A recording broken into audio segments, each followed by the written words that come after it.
Hello everyone, আমি সুস্মিতা। আজকে চলে এসেছি একটা একদম নতুন ঝকঝকে একটা ব্লগ নিয়ে।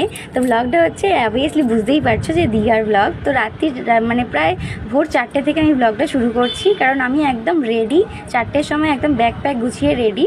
তো যাচ্ছি আমরা সবাই মিলেই, বলেইছিলাম, আর বাইকে। তো আমাদের একদম বাহনরাজও রেডি। তো আমরা এখন যাচ্ছি সবার সাথে মিট করতে। তো আরও একটা বন্ধুর বাড়িতে আরও সবাই বন্ধুগুলো সব ওখানে রেডি হয়েছে। তো ওদের সাথে একবারে মিট করে তারপরে আমরা মানে যাত্রার পথে রওনা দেব। তো কোথায় যাচ্ছি তোমরা আমাকে প্লিজ একটু গেস করে বলো, দেখি সবাই কিছু বুঝতে পারো কি না। তো জানি অনেকেই দেখে নিয়েছো স্ট্যাটাস দেখে, তবুও আমি চাইবো তোমরা একটু আমাকে কমেন্ট করে বলার জন্য। তো এই দেখো, তোমাদের সাথে কথা বলতে বলতেই চলে এসেছি আমাদের সেই লোকেশানে, যেখানে আমরা সবাই বন্ধু মিলে মিট করব। তো সবাই একদম রেডি, আর সাথে আমাদের এই 4 চাকাটাও যাচ্ছে, আর 2টো বাইক যাচ্ছে। তো আমরা একটা বাইকে যাচ্ছি, আর আমাদের বন্ধুরা, আর একটা বন্ধু কাপেল, ওরাও একটা বাইকে যাচ্ছে। এই যে এদের হচ্ছে কাপেলদের নাম হচ্ছে সৌরভ, সুস্মিতা। তো ও সুস্মিতা, আমিও সুস্মিতা। বেশ মানে অনেক মিল আছে আমাদের মধ্যে। আর আরও যারা যাচ্ছে তারা এই আর্টিগাটায় করে যাচ্ছে, এটাও আমাদের আরেকটা বন্ধুর গাড়ি।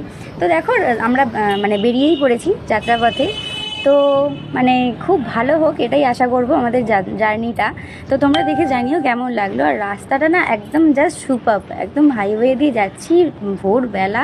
এখন মেঘে পুরো ভর্তি, সূর্য মনে উঠবে না,